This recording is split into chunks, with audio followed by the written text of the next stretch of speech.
नहीं कह रहा था, मैं खाली ये कह रहा था कि इलेक्शन कमीशन मिलने का समय न दे करके विपक्ष के आरोपों को आधार प्रदान कर रहा है, पुख्ता कर रहा है कि भाई आप क्यों नहीं मिल रहे हो, कुछ ना कुछ गड़बड़ है क्या जो आप नहीं मिल रहे हो। तो विपक्ष को फिर कहने का मौका मिल जाता है कि आप क्यों नहीं मिल रहे। हाँ बिल्कुल सही है। लेकिन शाजिया कम से कम इतना तो कह सकती हैं कि मेरी निजी राय यह है, पार्टी की लाइन कुछ भी हो, इलेक्शन कमीशन को मिल लेना चाहिए। कोई भी राजनीतिक दल आए, कोई भी नेता आए, कोई भी आए, हिंदुस्तान का नागरिक भी मिलना चाहे तो भी मिलना चाहिए।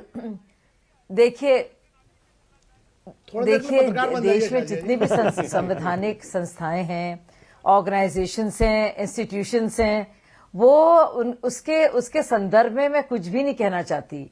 मैं यहाँ पे, चाहे मैं पत्रकार हूं, और पत्रकार होने के नाते में भी नहीं कह सकती थी मैं बात, और अभी तो मैं भाजपा की प्रवक्ता हूं। तो मैं किसी तरह की सलाह किसी भी संवैधानिक इंस्टीट्यूशन को नहीं दूंगी। हाँ। ना ही मेरा लोकस इसमें है। अच्छा, और ना ही मुझे जरा सा भी कोई इसमें जिज्ञासा। ठीक है ओके। हर्षवर्धन जी कुछ कहना चाह रहे, जल्दी से क्या कह रहे हैं हर्षवर्धन जी, बोलिए। मैं इतना ही कह रहा हूं कि फिर से वही विनोद जी वाली बात मैं दोहराऊं, चुनाव आयोग का काम ही चुनाव कराना है। हाँ। और चुनाव बिना राजनीतिक दलों के नहीं हो सकता, तो मिलने का समय तो देना ही चाहिए। इसमें इफ्फट क्यों लगाना चाहिए? मिलना चाहिए, बिल्कुल बताना चाहिए क्या है। आप मिलिए, उनका मेमोरेंडम लीजिए, उनको बता दीजिए। न बता पाए तो आगे फिर जो कहेंगे उसके हिसाब से बात होगी। बिल्कुल सही है। मिलना तो चाहिए। आलोक जी बोलिए, क्या कह रहे हैं आलोक जी, बोलिए।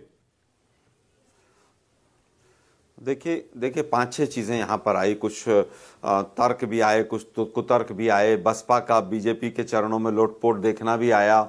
मुझे लगता है कि सुप्रीम कोर्ट को भी इलेक्शन कमीशन को नोटिस कर देना चाहिए। आज मैं व्यंग्य के तौर पर कह रहा हूं, और मानक गुप्ता को भी कर देना चाहिए। मतलब इलेक्शन कमीशन के ऊपर कोई सवाल उठा रहा है, आपके शो में डिबेट कर रहा है, मतलब कमाल है क्या मोदी जी के युग में? गजब है भाई। मतलब आप किसी संवैधानिक किसी संस्था से कोई सवाल नहीं होगा। बीजेपी की प्रवक्ता कह रही हैं, अभी मध्य प्रदेश के चुनाव में मेमोरेंडम लेके खड़े थे वहां इलेक्शन कमीशन के दरवाजे पे, लेकिन अब नहीं जाएंगे, अब हम नहीं कहेंगे, क्योंकि हम इलेक्शन कमीशन अब हमारी मुट्ठी में आ गया, ऐसा लग रहा है मुझे बीजेपी के कहने से। अरे भाई, आप केवल ये बताइए, करणपुर जीत गए तो क्या इलेक्शन कमीशन सही हो गया? क्लीन चिट मिल गई। अब ये कुतर्क दिया गया कि करणपुर कल जीते हैं, तो इसका मतलब सारे सुप्रीम कोर्ट के, हाई कोर्ट के और जब तमाम कोर्ट में जो इलेक्शन कमीशन के केसेस चल रहे हैं सब बंद होने जाने चाहिए। क्या कुतर्क दे रहे हैं आप लोग?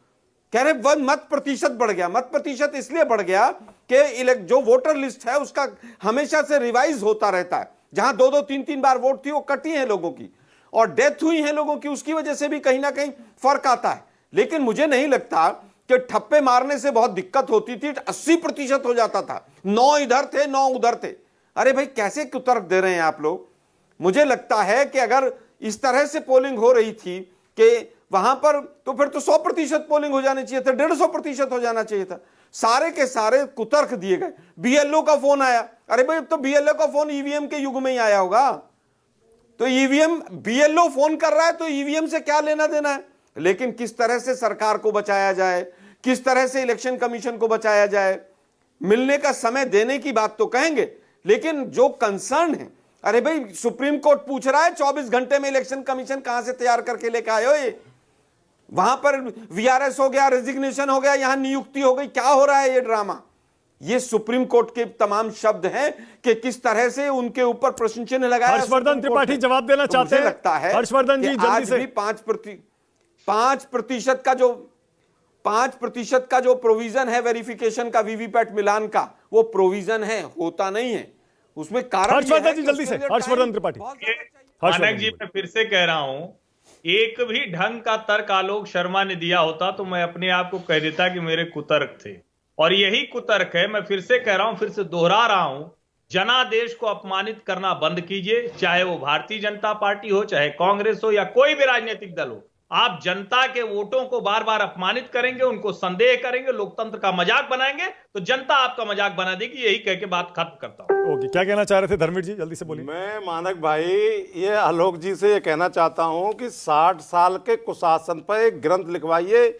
60,000 गलतियों का जो कांग्रेस ने की है देश में, चाहे वो अल्पसंख्यकों को लेकर के हों, चाहे वो पिछड़ों को लेकर के हों, और चाहे वो दलितों को लेकर के हों। ये मुझे ये बताइए ना, बहन जी बीजेपी में जा रही है एनडीए में, या आप बीजेपी में जा रहे हैं? नहीं, मैं ना बीजेपी में जा रहा हूं ना एनडीए में जा रहा हूं, ना बहन जी जा रही है, ना बहन जी जा रही है। लेकिन जो गलतियां कांग्रेस ने की हैं पिछले 60 वर्षों में, जिससे कि ये सांप्रदायिक शक्तियां इस देश पे आसीन हुई हैं, तो वो कौन सी गलतियां थी आलोक जी, ओके, बता आप रुक दीजिए। जाइए। ऑल राइट, टाइम खत्म हो गया, टाइम बिल्कुल खत्म हो गया।